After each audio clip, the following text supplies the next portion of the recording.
the billionaire nobody knew.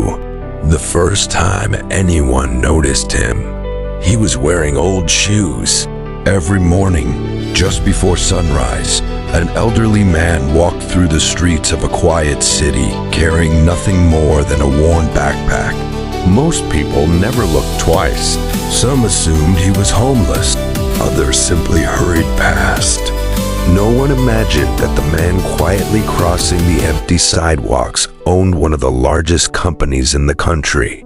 His name was Sully, and he had spent years making sure no one would ever discover who he really was, because Sully believed something unusual. The moment people know you're giving, they stop seeing the gift. They start seeing the giver. So every act of kindness remained anonymous. Hospital bills disappeared overnight. School lunches were suddenly paid. Scholarships arrived without a signature. Families facing eviction found their rent mysteriously covered. Christmas presents appeared on doorsteps without a note. Thousands of people whispered about miracles. No one knew they all came from the same man. Every year his company earned millions. Every year he gave away almost everything he personally made. His accountant once stared at the numbers and asked, "Do you ever think about keeping more for yourself?" Sully smiled. "I already have enough, but what if one day you don't?"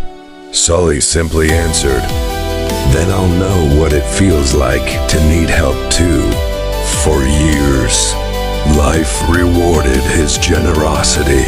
His company grew. His employees loved working there. Customers trusted them. Everything seemed almost perfect until one autumn afternoon, a global financial collapse swept through the markets. Contracts vanished. Investors pulled out. Factories closed. Within weeks, the company that had taken decades to build stood on the edge of bankruptcy. Lawyers advised him to stop every donation immediately. Friends told him to protect his fortune. Even some employees begged him to think only about survival. For the first time in years, Sully wasn't sure what to do. That night he couldn't sleep. He sat alone in his kitchen, staring at an unopened envelope. Inside was the monthly request from the children's hospital. Normally, he paid it without thinking. This time, he simply didn't have enough. For hours, he looked at the letter. Finally, he whispered, "If I stop helping because life became difficult, was I ever helping for the right reason?" The next morning, he sold his luxury watch, then his sports car, then his vacation home. His closest friends thought he had lost his mind. "You might lose everything," one of them warned. Sully quietly replied, "Then I'll lose it while protecting something that matters." Months passed. Life became harder than it had ever been. For the first time since his 20s, Sully cooked every meal himself. He flew economy. He moved into a modest apartment. Sometimes he even walked because he no longer owned a car. But one thing never changed. Every Friday, someone somewhere still received help. Not as much as before.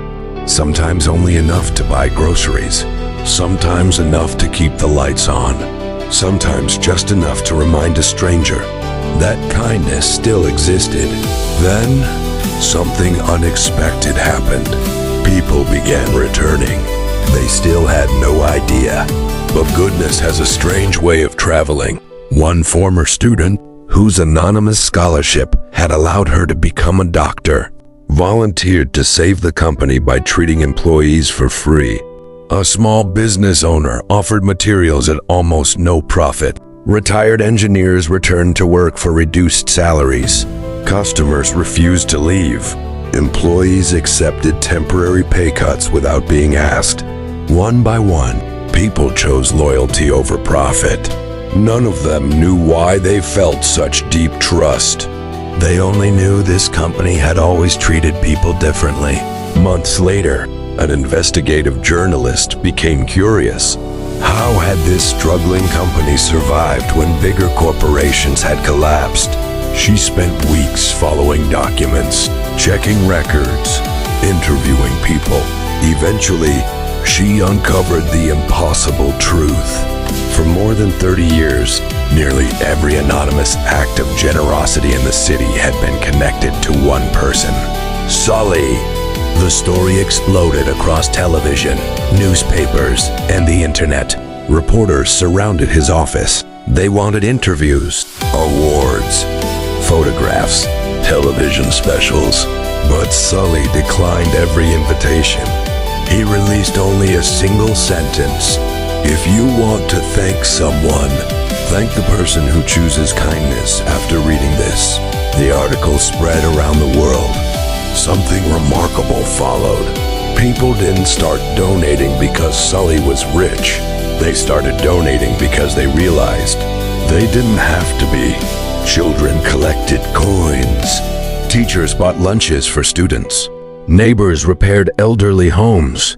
Restaurants quietly paid for strangers' meals. Thousands of invisible acts of kindness began appearing everywhere. No names, no cameras, no applause.